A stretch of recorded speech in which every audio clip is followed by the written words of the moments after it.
सारे कहो सुभान अल्लाह। अल्लाह कहते हैं मैं तुम्हें चाहूंगा, तुम मेरे महबूब, मेरे दोस्त, मेरे मुकर्रब बन जाओगे अगर तुम इस नबी के वफादार बन जाओ। नबी की सुन्नत पे चलो, नबी को पढ़ो, नबी को फॉलो करो, नबी के मुरीद बन जाओ, शागिर्द बन जाओ, मुक्तदी बन जाओ, सिपाही बन जाओ, उम्मती बन जाओ। बस मेरी एक डिमांड है, इसलिए मैं सारी कायनात से ऊंचा इस रसूल को रखता हूं कि दुनिया इनके सिवा किसी को ना देखे। लिहाजा मैं तुमसे क्या चाहता हूं, तवज्जो कीजिएगा, इत्तिबाए मुस्तफा, इत्तिबाए हबीब खुदा। बस ये मैं तुमसे चाहता हूं कि जब इन जैसा कोई नहीं है तो फिर तुम इन ही के पीछे जाओ, तुम मगरिब को ना देखो। लिहाजा तुमने देखना है मेरे नबी के बालों का स्टाइल क्या है, तुमने सर के बाल ऐसे रखने हैं, नबी का लिबास कैसा है, तुमने ऐसा लिबास पहनना है। नबी का अकीदा क्या है, तुमने उनका अकीदा अपनाना है। नबी का अखलाक क्या है, तुमने वो अखलाक लेना है। इनका तिजारत का अंदाज क्या है, तुमने वो अंदाज तिजारत देना है। इनका अंदाज सियासत क्या है, तुमने उस सियासत के अंदाज को अपनाना है। अरे इनकी शादी करने का तरीका क्या है, इबादत का तरीका क्या है, सखावत का तरीका क्या है, इनकी सदाकत कैसी है, इनके अंदर हया कैसा है, इनकी जुर्रत कैसी है, इनकी बहादुरी कैसी है, इनकी गैरत कैसी है, इनकी मजलिस कैसी है, इनका बयान कैसा है, इनकी सुन्नत कैसी है, इनकी जिंदगी के तमाम हालात कैसे हैं। मैं ये चाहता हूं कि तुम सिर्फ नबी को देखो, तुम्हारी आंख देखे तो मुस्तफा को देखे, तुम्हारा कान सुने तो मुस्तफा की तरफ तवज्जो हो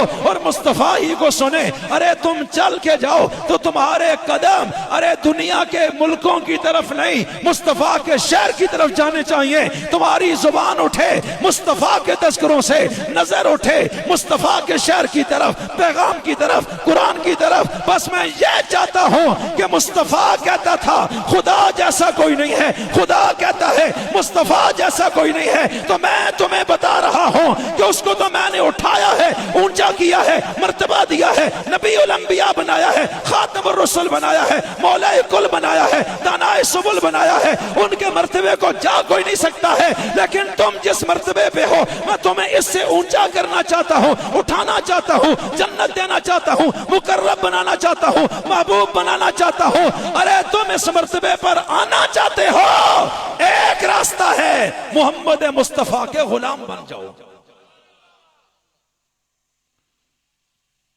अल्लामा इकबाल शायर मशरिक ने यही सारी बात एक शेर में मुझे और आपको बताई है, जो पैगाम खुदा वो एक शेर में बयान कर रहा है।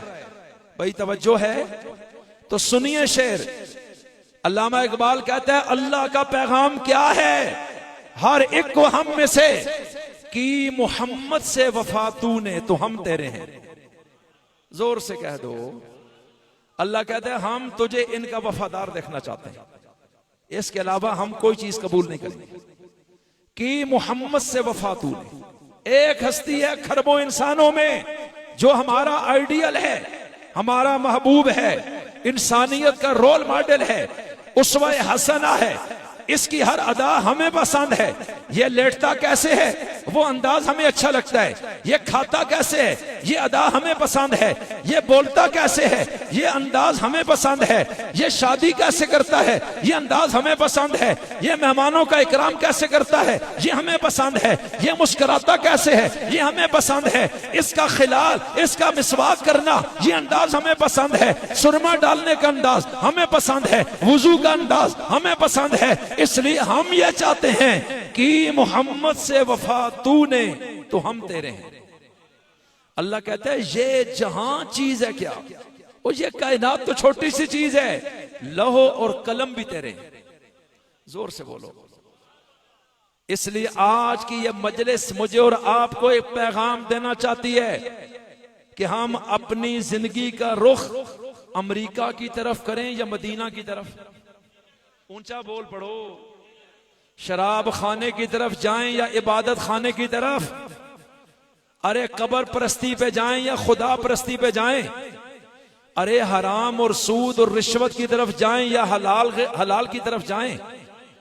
ये चीज जरा सोचनी है कि अल्लाह हमें क्यों इस नबी को हमारे दिल में इतना बिठाना चाहता है, कि इस नबी की जिंदगी बेमिसाल और बेदाग। गौर कीजिए। एक मिसाल देता हूं, इंशाल्लाह बात खुल जाएगी इससे। हम सबको पैदा करने वाला कौन है? जिस जिसको उसने पैदा किया वो पूरे जोर से बोले। खाना खाया आपने या नहीं? बोलो।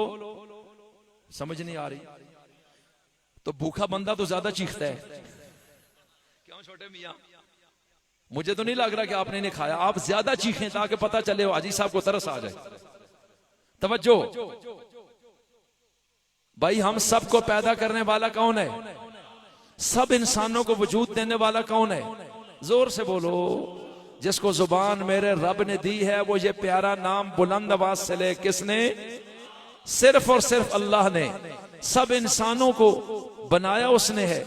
खरबों इंसान आज तक दुनिया में आए। अल्लामा इब्ने कसीर ने लिखा 8 से 9 हजार साल इस दुनिया में इंसान की तारीख है कि हजरत आदम ने जब कदम रखा अभी तक 9 हजार साल नहीं हुए। और अरबों इंसान तो अभी भी हैं, खरबों कब्र में जा चुके हैं, जमीन के नीचे चले गए, अभी कई अरब ने और भी आना है। तो ये तो खरबों इंसान हैं। लेकिन मैं अर्ज क्या करना चाहता हूं कि इन खरबों इंसानों में बड़े बड़े बादशाह आए, उलमा आए, खुतबा आए, उदबा आए, अरे लिखने वाले, बोलने वाले, आइडियल, लोगों के दिलों में बसने वाले, दुनिया पे राज करने वाले, पैसे वाले, हुस्न वाले, तजर्बों वाले, कमालात वाले आए और पूरी दुनिया में आए, हर दौर में आए, आज भी आते हैं। और अलग अलग खूबियां हैं, अलग अलग उनके कमालात हैं और अल्लाह से ज्यादा उनको कोई भी नहीं जानता है। हम आज के लोगों को जान सकते हैं जो इस वक्त हैं, अगर हमारी रसाई उन तक हो। लेकिन जो 100 साल पहले गुजरे उन्हें हम तो नहीं जानते। उन्हें जानने वाला कौन है?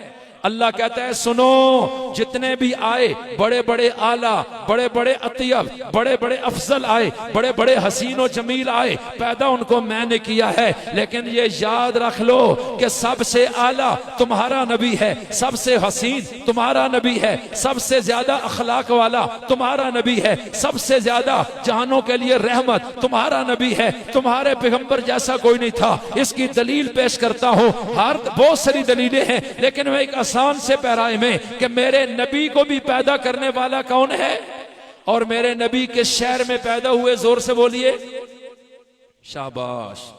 हैं जी? कितने बंदों को पता है मेरे नबी के शहर में पैदा हुए? जिनको पता है वो बोले। और मेरे नबी किस महीने में पैदा हुए? ऊंचा बोल पाओ। रबीउल अव्वल। और मेरे पैगंबर की उम्र मुबारक कितनी थी? मेरे नबी पर जो किताब उतरी उसका नाम क्या है? मेरे नबी की जो उम्मत है इसका नाम क्या है? जज़ाकुमुल्लाह। तवज्जो।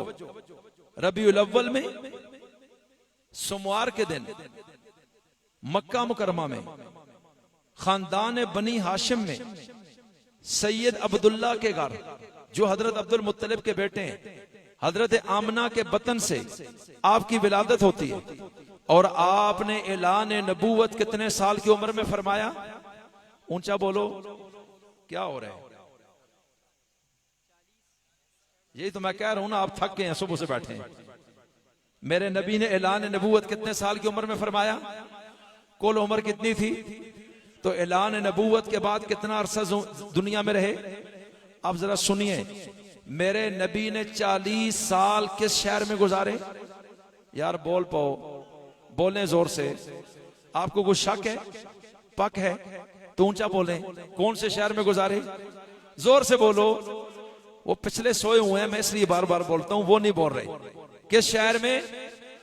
तो जब मक्का में 40 साल गुजारे, वो लोग मेरे नबी के खानदान को जानते हैं, वालिदैन को जानते हैं, दादा को जानते हैं, चचा को जानते हैं। बचपन, लड़कपन, जवानी, शादी, तिजारत, सियासत, पंचायतें, जिरगे, सफर, हजर, इबादत, खलवत, जलवत, आना जाना, रस्तों में लोगों से मिलना, हर चीज तो उन लोगों ने देखी है। उनको पता है कि यह बंदा कैसा है, क्योंकि 40 साल बहुत बड़ा अरसा है। आप तो 40 घंटों में बंदे को पहचान लेते हैं। अगर वो आपके साथ गपशप लगाए, 4-6 दफा मिले आप उसका अंतरा निकाल लेते हैं। तो मेरे नबी ने तो 40 साल मक्का में गुजारे, तो क्या वो कोई बेवकूफ लोग थे जिनको बंदों की समझ नहीं है? कबीले टकराते हैं, तलवारें आपस में टकराती हैं, लाशें गिरती हैं, और सदियों से यही मामला है, कबाइल की दुश्मनियां चलती हैं। लेकिन उस माहौल में 40 साल अल्लाह के इस अजीम रसूल ने गुजारे, लेकिन दुनिया को पता नहीं है कि ये रसूलों का सरदार है और ऐलान नबूवत करेगा।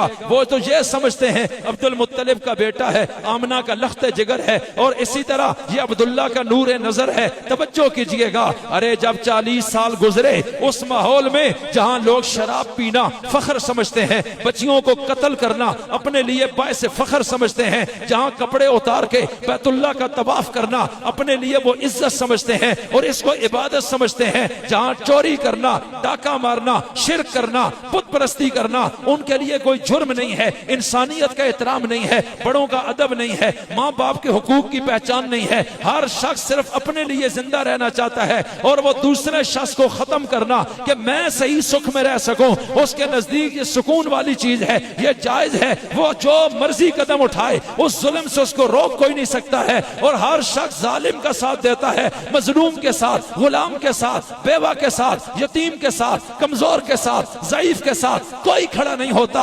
ताकत के आगे झुकते हैं, जोरावर के आगे झुकते हैं। उस माहौल में जहाँ अदल नहीं है, अमन नहीं है, मुसावात नहीं है, इंसानियत नहीं है, अखलाक नहीं है, इल्म नहीं है, शऊर नहीं है, अमानत नहीं है, दयानत नहीं है, सदाकत नहीं है, धड़ाबाजी है, बरादरीइज्म है, हर शख्स अपने मफाद की जंग लड़ता है। अरे पूरे मक्का में यह आलम है, अरे गौर कीजिएगा, पूरे अरब में यह आलम है, पूरे अजम में यह आलम है। ऐन उस वक्त में रसूल आंख खोलता है, मेरे नबी ने किसी से पढ़ा नहीं है, मदरसा नहीं देखा, स्कूल नहीं देखा, किताब नहीं देखी, कलम नहीं उठाया, स्याही नहीं देखी है, उस्ताद को नहीं देखा है, शागिर्दी को नहीं जानते हैं, और आप यतीम पैदा हुए हैं, गरीब घराना है, माँ नहीं है, वो दुनिया से चली गई जब 6 साल की उम्र है, बाप नहीं है, पैदाइश से पहले चला गया, सगी बहन नहीं है, सगा भाई नहीं है, अरे चच्चा बूढ़ा है, दादा 8 साल की उम्र में जब ये थे दुनिया से चले गए हैं, घर में गुर्बत है और खुद कमाई करते हैं और अपने घर का निजाम चलाते हैं। तवज्जो कीजिएगा, अर्ज क्या करना चाहता हूँ, 40 साल जब गुजरते हैं तो मेरे रब ने फरमाया है जब नबी 6 महीने गार में रहे, जी हाँ मैं बताना चाहता हूँ कि इन जैसा कोई नहीं है, इसकी दलील लाना चाहता हूँ। ये इंसानियत का इमाम क्यों बना है, ये बेमिसाल है, बेदाग है, आला है, बाला है, औला है, अफसल है, कायनात का सरदार है, अपने किरदार की बुनियाद पर, अपनी रफ्तार की बुनियाद पर, अपनी गुफ्तार की बुनियाद पर, अपनी सीरत की बुनियाद पर, तर्ज जिंदगी की बुनियाद पर, और यही असासा है मेरे रसूल की रिसालत का। तवज्जो कीजिएगा, आज 40 साल बाद मुस्तफा पहाड़ की चोटी पे आता है और चारों तरफ ऐलान करके सारे शहर को बुला लेता है। बच्चे भी हैं, बूढ़े भी हैं, जवान भी हैं, अरब भी हैं, अजम भी हैं, गुलाम भी हैं, आका भी हैं, मर्द भी हैं, औरतें भी हैं, हाशमी भी हैं, बनो मैया के भी हैं, और एक सवाल करते हैं कि मैंने 40 साल तुम में गुजारे, मैं अपने आप को अवाम की अदालत में खड़ा करता हूँ, मुझसे पहले कोई नहीं आया जिसने अपने आप को अवाम की अदालत में पेश किया हो। यह कायनात का पहला और आखिरी इंसान है जो अवाम की अदालत में आया, अपने आप को पेश करता है और अलल ऐलान कहता है, दिन दिहाड़े कहता है, पहाड़ की चोटी पे खड़े होकर कहता है, अरे मैं अपनी सीरत रखता हूँ, अपना किरदार रखता हूँ, किताब जिंदगी रखता हूँ, 40 साल तुम्हारे सामने रखता हूँ। बताओ कभी झूठ बोला हो, खयानत की हो, कभी बेईमानी की हो, बदनजरी की हो, गाल दी हो, इज्जत लूटी हो, माल पे कब्जा किया हो, किसी मजलूम के खिलाफ खड़ा हुआ, जालिम का साथ दिया हो, कभी नाजायज किया हो, शराब पी हो, जिना किया हो, बुत परस्ती की हो, कभी किसी को कत्ल किया हो, ताकतवर को सजदा किया हो, अरे कभी किसी के लिए इस कायनात में मैंने मसला इन 40 सालों में बनाया हो, तो तुम बताओ। आज तुमसे पूछता हूँ, तुमसे ज्यादा मुझे कोई नहीं जानता है। अरे सारा अरब पुकार उठा, सारा मक्का पुकार उठा, ऐ आमना के लाल, हमने 40 सालों में बार बार तजर्बा किया, तेरी जिंदगी में सच्चाई और शराफत के सिवा कुछ नहीं देखा है।